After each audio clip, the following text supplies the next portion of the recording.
every single day I Google the words Phish and COVID. Phish COVID. Google. Click on news. Oh, you wouldn't believe what I find. Did you hear that Fox News in Alabama confirmed that at least 5 people got infected with COVID-19 at Phish's concert there? And a cardiologist in Alabama spoke out against the dangers of Phish tour and Lollapalooza and pondered why Trey Anastasio didn't cancel Phish's tour after seeing that crowd packed in like sardines because the lead singer of Limp Bizkit canceled Limp Bizkit's tour after seeing that crowd packed in like sardines at Lollapalooza. I'm sorry, I don't know what the name is of the lead singer of Limp Bizkit because I'm a Phish head, not a Limp Bizkit head, but when cardiologists are writing articles questioning why Trey isn't as intelligent as the lead singer from Limp Bizkit, you gotta wonder why in New Jersey Phish is not only having like a 3-day concert that the Atlantic City police posted pictures of on Twitter saying they were concerned that people were going to get COVID at, but bands to the likes of you are having after parties after their concerts to just help spread COVID-19 more. Look, you don't want to be in the next news article on Fox or CNN. You don't want some cardiologist pointing a picture at your crowd that they got out of your YouTube video and saying, naughty, naughty, naughty people shouldn't have done that. So before you get offended, don't take another step. Don't blame it on yourself.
Can you see me, people? Hang on, let me change the lighting a little bit and make you more able to see me. Oh God. Now it's like I'm staring into the sun. Can you see me now, people? This is not a commercial for Verizon. I swear to God. I said see, not hear. It might stay, it might not. But as a YouTuber, did you see that video about how it's hard to be a YouTuber in 2021? I have learned to expect danger. It is 2:34 in the morning. Yes, 2:34. I took a screenshot when I saw that on my phone as I was walking out to my RV from my house because there ain't no refrigerator inside my house. So I have to come out to the RV at 2:34 in the morning to get something to drink because I'm thirsty. But I can't just go to my RV at 2:34 in the morning without being serenaded by some cover band from Asbury Park, New Jersey, serenading a crowd of people who just came from Phish's wild COVID-19 party in Atlantic City at an after party. You could call it an after COVID-19 party. Because if you didn't get COVID-19 at the Phish concert in Atlantic City, New Jersey, you can get it afterwards at the after party. So, we're going to roll this clip of this, amazing band tearing up Julius better than Phish. And then I'm going to talk about why they just pissed me off. Because it isn't just any band having a COVID-19 after party for the Phish heads who just didn't happen to catch it at the show, so they had to get into another big crowd of people and try to catch it afterwards. For the Phish heads who just didn't hear enough of Phish's music being played live, so they had to go to a show after the show. I had a video of one of those shows after the show in one of my videos where I went to a Phish show. God, I love those shows after the show, and I would really, really not be criticizing you if it wasn't for the fact that you did it in the middle of the bioweapon attack that everybody is calling a pandemic. Helping Phish's fans spread the bioweapon, not just to each other, but ultimately they will spread it to strangers. Partially because of you. Anyway, with that said, roll that clip.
don't exactly know what to say to get through to you guys because other fish heads often don't like me and don't understand what I'm talking about when I talk. But I think I have thought of something that I can say to possibly get through to you. But before I say it, I want to let you know that every single day I Google the words Phish and COVID. Phish COVID. Google. Click on news. Oh, you wouldn't believe what I find.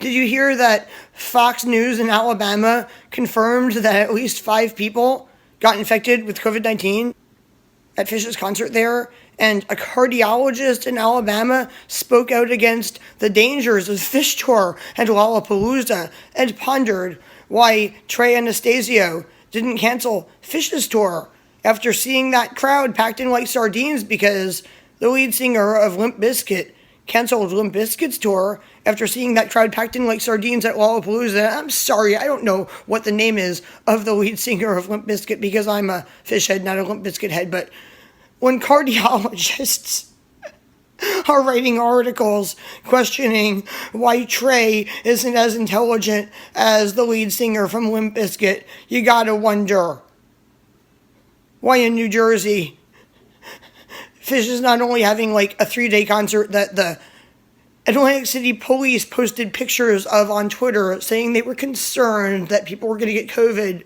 at, but bands to the likes of you are having after parties after their concerts to just help spread COVID-19 more. Look, you don't want to be in the next news article on Fox or CNN. You don't want some cardiologist pointing a picture at your crowd that they got out of your YouTube video and saying, naughty, naughty, naughty people shouldn't have done that. So before you get offended, don't take another step. Don't blame it on yourself. I'm going to lay this on my brother while he's most likely sleeping. And when he wakes up in the morning, it's going to be there on YouTube. Because you don't care about anyone except yourselves. And that is America's current motto. In the land of the brave and the home of the free, I don't care about anyone except for me. But I'm also a me. Like, we're all me. We all got our own, like, sense of me and sense of self inside of us. And by the way, the definition of life is priceless. Okay, people? So, don't blame it on yourself because everybody jumped on the ship of fools bandwagon. But what you must say is, bye-bye ship of fools, sail away from me. Cancel all of your shows. And if you want to cover Phish's songs, great. I think you are like really awesome musicians. Love your cover of Julius. Especially love that it's from Hoist. Because you know what? Hunta is like my favorite Phish album. But Hoist is like my second favorite one. And the reason is that I don't like my Golgi apparatus invaded by diseases like the COVID-19 virus, which invades the human cell via the Golgi apparatus because I'm not that down with disease. Okay, guys? Did you get that? I hope I got through to you. 99% of the people who watch this video, maybe even 99.9%, are going to think I'm talking gibberish. Because that's what Phish's lyrics are. And the Grateful Dead's lyrics, by the way, too. Just pure, sheer gibberish that do not make any sense at all whatsoever. But I know they make sense to you, and you got my point. And if you didn't, I might make another video about your epic COVID after party in Atlantic City, New Jersey, where I went to see Phish with a person I'm not going to name and another person I'm not going to name. You can call them he and she, who shall not be named. If one of them watches this video, I'm so sorry. But I'm not sorry. And with that said, bye, people. I've just got to say something. Like, I have never laughed so hard in my life. Like, after I recorded that last clip, I just, busted a gut. I started laughing, and I laughed and laughed until I almost fell apart. Why did you name your band Dogs in a Pile? Right around the same time that I covered Dog-Faced Boy? Is it, a top trending thing to cover songs from Hoist on YouTube right now? I'm so sorry, I just, can't stop myself. Eating the berries off of this plant is a new trend on YouTube. I kid you not. I absolutely kid you not. Videos of YouTubers eating the berries off of this plant have gone viral. And by the way, this one's growing out of a crack in my porch and hasn't been watered in years. Just years, literally. My porch is covered. It hasn't been watered in years. Maybe, tapped into my sewer line or something. I don't know. God only knows, but you know. You never know what might go viral on YouTube. I'm sorry for sabotaging y'all bands, but I tell you, oh y'all, this is sabotage. By the way, did you see that news article saying that this is not the time to fight for your right to party, insinuating that Phish heads partying in New Jersey were on par with people having illegal house parties in the Hamptons? We're all entitled bitches and assholes. Did you see that article? You really should Google Phish COVID every day, 3 times a day, 5 times a day. I highly recommend it. Highly. Also Google COVID lab leak and Peter Daszak. I highly recommend doing that too. You would be mind blown if you did these 3 things every day, numerous times. Just mind blown. That's what I do. My friends are smoking weed because we're in Humboldt County, California. My friends are taking shots of whiskey, trying to convince me to drink one. And I'm on my iPhone, oh, you're not going to believe this. Another person at the Phish show got COVID. Or, oh, you're not going to believe this. Peter Daszak might actually get in trouble for making COVID in the lab. That is me. And those are my friends. And that's why I'm a YouTuber, because I can't really talk to those people. I can talk to them, but it's I can't talk with you. Nothing's ever soaking through the filter that surrounds your thoughts. And holds out lessons left untold. It's just like that. You can hear me? Yeah. And that means you're awake. Oh, God. Oh, God, no. People, they don't understand. But in spaceships, they might understand. I'm really ending this video now. Sorry, guys. Bye, people. For real now. This time. I'm awake because I want a snack. Okay, here. Have these gluten-free farmhouse cheddar chips. Okay.